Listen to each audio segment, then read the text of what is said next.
Hoje, com a honra e o prazer de estar, mais uma vez, com a doutora Magali Oliveira, psicóloga, que tem o seu consultório na Avenida Genebra, número 2, no Campos Elísio, telefone 99408-9151.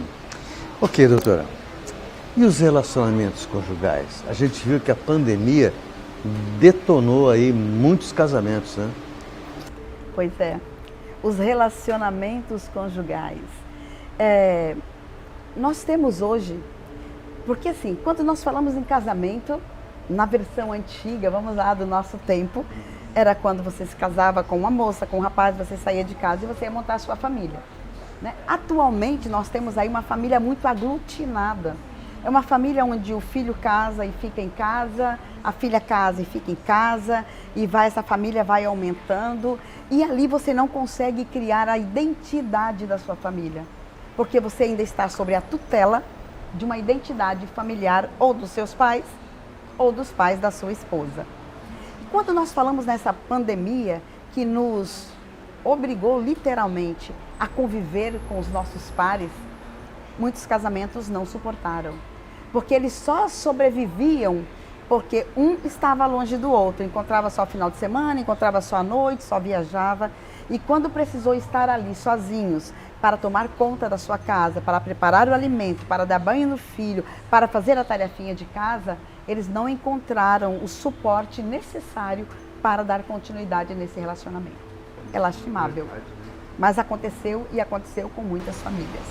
E os filhos desse relacionamento, doutora? Porque quando a gente fala que há um conflito de ideias, a gente também vai envolver os filhos, porque automaticamente serão afetados, né? Quando eles são pequenos, você ainda consegue administrar um pouquinho melhor. Quando eles são adolescentes, que essa idade, essa faixa etária por si só, já traz consigo muitos conflitos existenciais, essa diferença acaba sendo um problema muito grande. Porque minha mãe não deixa, mas meu pai deixa. Minha mãe não quer assim, mas meu pai quer. Então, tá ruim aqui com a mamãe, eu vou lá com o papai, que lá eu faço o que eu quero. Tá ruim com o papai, eu venho aqui com a mamãe e eu faço o que quero. E aí fica uma geração meio que sem limites. Porque ou eu estou na casa do meu pai e faço o que quero lá, quando ele aperta um pouquinho mais o cinto, eu saio e venho para casa da minha mãe, faço o que quero e fico nessa navegação sem encontrar exatamente um lugar de referência. Eu chamaria até de uma chantagem emocional. Ah, e como? E como, né? Muitos fazem exatamente isso. Manipulação, inclusive.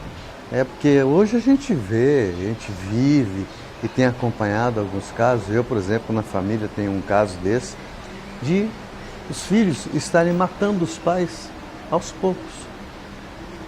Só não mata literalmente por uma agressividade, bum, deu um tiro, matou e acabou, porque vai ser muito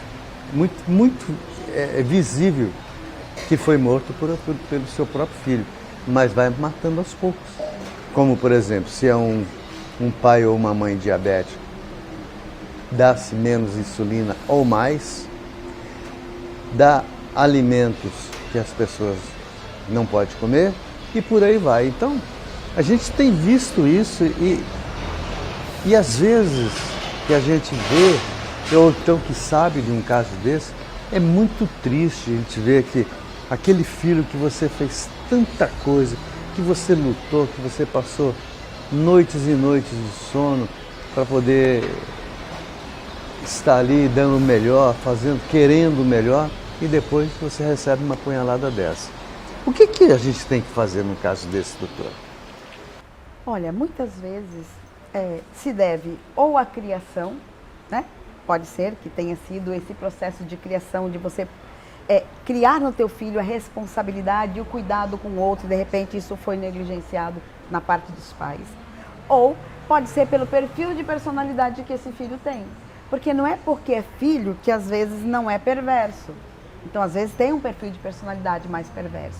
Às vezes a pessoa é muito egoísta, às vezes a pessoa pensa mais nela do que no outro e ela quer resolver primeiro as suas necessidades e a dos outros sempre vai ficar aquém, né, à espera ou para depois.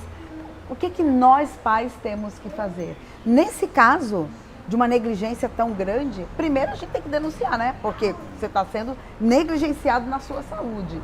E depois você tomar para você, porque se você tem minimamente condição, os seus cuidados ou delegar a alguém que possa te ajudar.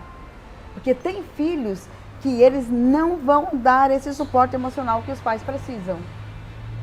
E não tem o que fazer, não tem o que você fazer. Porque o comportamento, a modulação do comportamento, ele perpassa pela volição do sujeito. Ou seja, a pessoa precisa querer mudar ou estar ali para determinados cuidados. Tanto que existem casos que quem impõe o cuidado é a justiça, né? Obriga o filho ou a filha a cuidar de um pai ou de uma mãe mais idosa. Meu Deus, tomara que eu morra antes para que não chegue nesse ponto, porque para mim vai ser o maior desgosto do mundo. Doutor, vamos falar também de um outro caso que eu acho importante, principalmente para vocês. Recomendo que vocês não saiam daí. E lembro vocês que a doutora Magali Oliveira, psicóloga, tem o seu consultório na Avenida Genebra, número 2, no Campos Elíseos, telefone 99408-9151.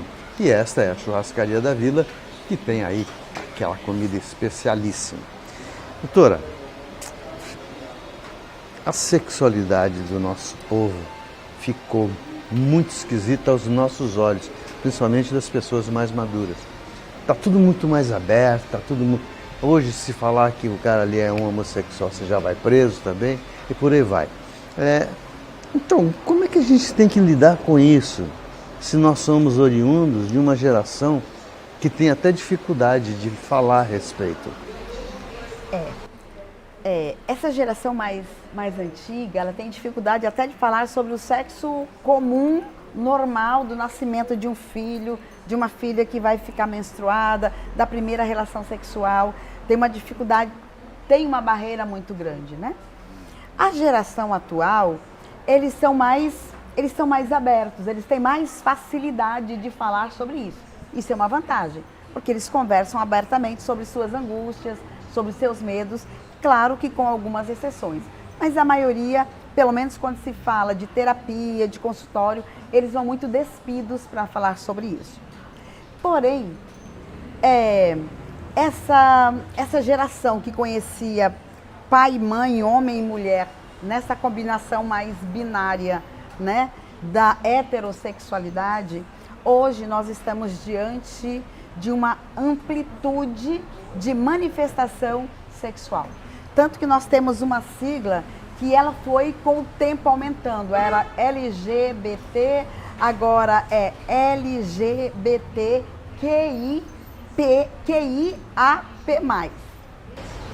Já entendeu então, o que é isso? Então aí a gente vê que começa como, né? Lá o LGBT, né? Começava com lésbicas, gays, e daí a gente vem para uma outra, que a gente sabe o que é lésbica, o que é gay, que são os homossexuais, né? Depois a gente vem para o pessoal que já se considera bissexual, que é o homem ou a mulher que sente atração sexual por qualquer um dos dois sexos, tanto por homem como por mulher. Nós temos aí os pansexuais, que eles vão sentir atração sexual por homem, por mulher ou por qualquer outra demonstração do gênero. Por exemplo, tem homens que são, ou tem pessoas que de repente são homens, mas se vestem como mulheres, né? E não são os drag queens, porque ser drag queen não é uma questão de sexualidade, é uma expressão cultural. Você pode se vestir de mulher, tanto que na festa, nos carnavais aí, não tem? Onde o homem veste muito de mulher comum, e vira aquela... Então isso é uma expressão cultural, isso não tem a ver com a sexualidade. Mas dentro disso tudo nós temos os transexuais, né? Que são as pessoas que nascem com o sexo e não se identificam com ele, que daí também entra além da questão fisiológica, biológica, a questão psicológica, que querem fazer a transição para que possa realmente se sentir como pertencente a essa identidade sexual. Doutora, eu queria só fazer um intervalo para me voltar nesse assunto dos trans, que é também um assunto bastante importante. Voltamos já.